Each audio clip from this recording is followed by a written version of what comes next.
Hey everybody, it's Michael, and I recently started a law firm called The Investments Lawyers, and I thought it might be helpful to share how I did it in case you're thinking of doing something similar. Starting a law firm sounds kind of intimidating, but at the end of the day, it's actually not that hard and it's not that expensive. So let's go through everything that I paid for, or everything that I had to do, so you can understand it. So the first category here is entity formation. So how do we actually set the whole thing up? So first thing, state formation document. For me, this was a Washington Professional Limited Liability Company. You might want something different in your state.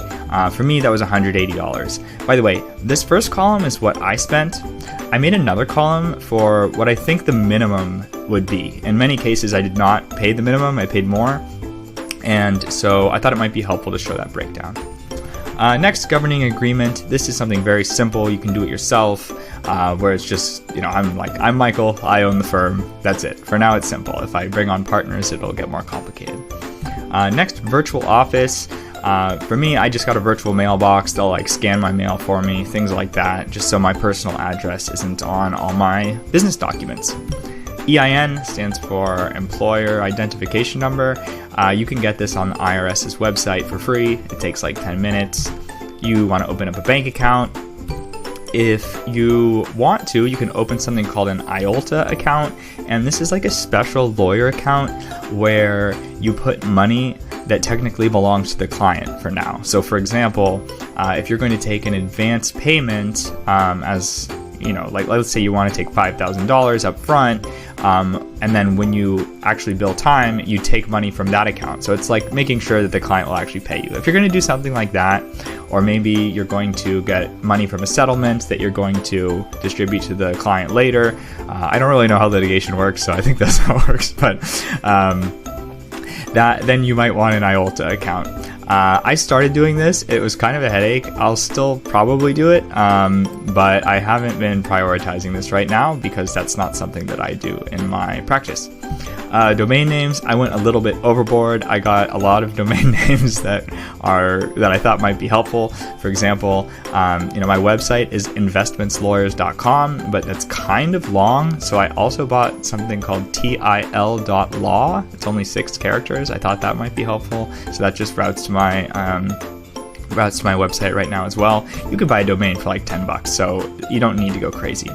Hosting, I don't know, maybe you can get hosting for cheaper than I did. I honestly didn't think too much about it. You need this to run your website. The website itself, I paid a designer called Juniper. She's great.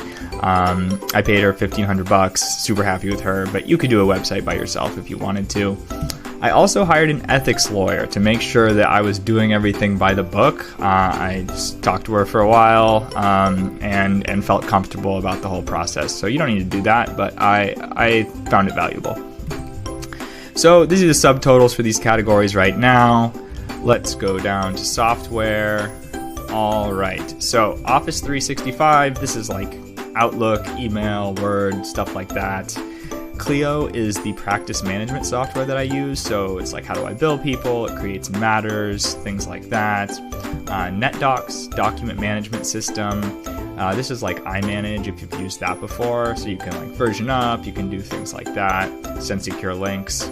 Litera is this legal software company that I love. I don't know how to spell the word compare, so we're gonna fix this on the fly.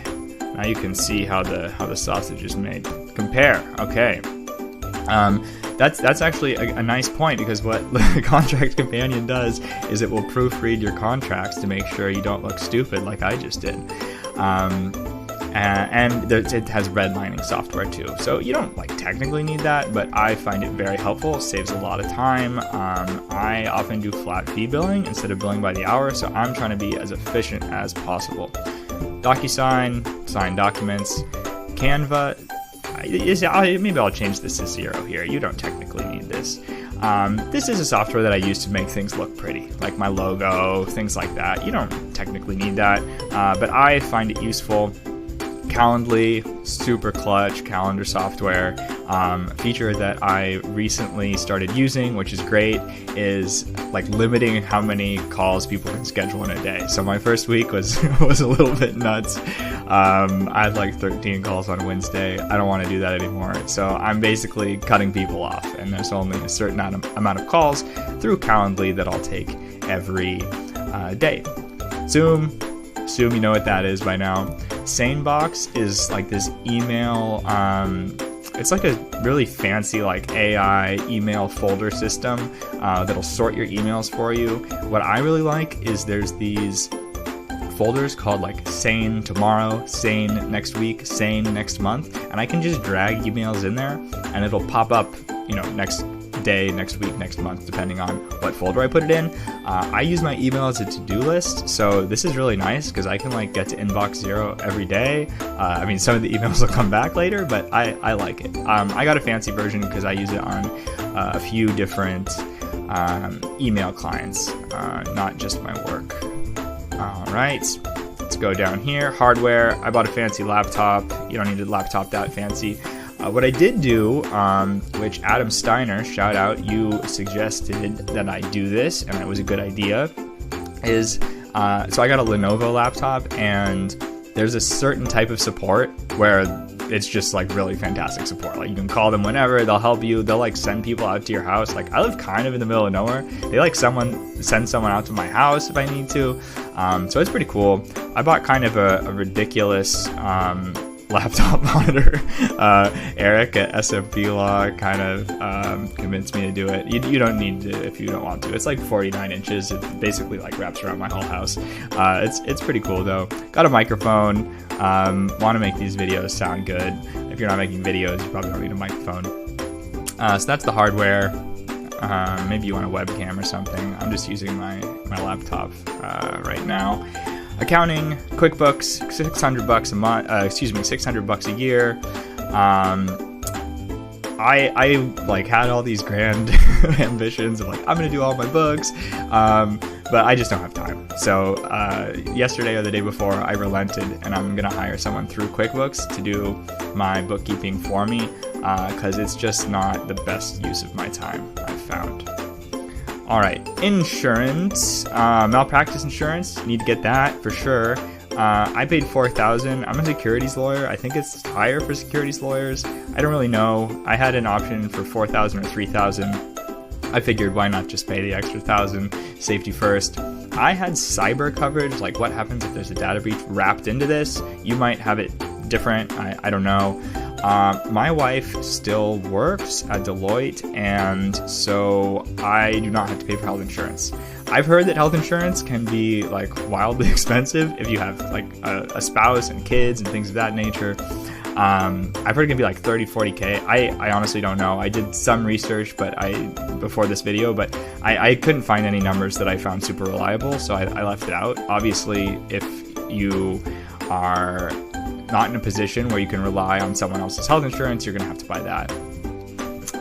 Okay, so the total, I guess I did the drum roll too late. For me, I spent about 20K, and so I basically bought yearly subscriptions to all these things in advance because it's cheaper, and then I could get the bonus points on the business credit card that I used. I used a Chase Inc. credit card because one of my operating accounts is Chase. So as you can see, like it's not that expensive. It's like 20K that I spent. You could probably spend less than 10K if you really wanted to. So it's really not that crazy. I'm thinking about hiring a virtual assistant, so that will obviously bump the overhead up. You start hiring people. That's more of an ordeal. If I do start actually hiring employees, then I might start thinking about getting medical insurance through my law firm to have a group plan, things like 401k. For now, I'm not doing that because it's just me, and like I said, I can rely on my wife for that, which is super helpful. But yeah, this is the whole thing. So if you have any questions, let me know. It's not as hard as you think. Like there's definitely a lot of things to buy, a lot of things to set up, but as you saw, it's not that crazy. So yeah, reach out if you have any questions. If you need to form any investment funds, just let me know. But thank you for sticking through this video. Really appreciate it.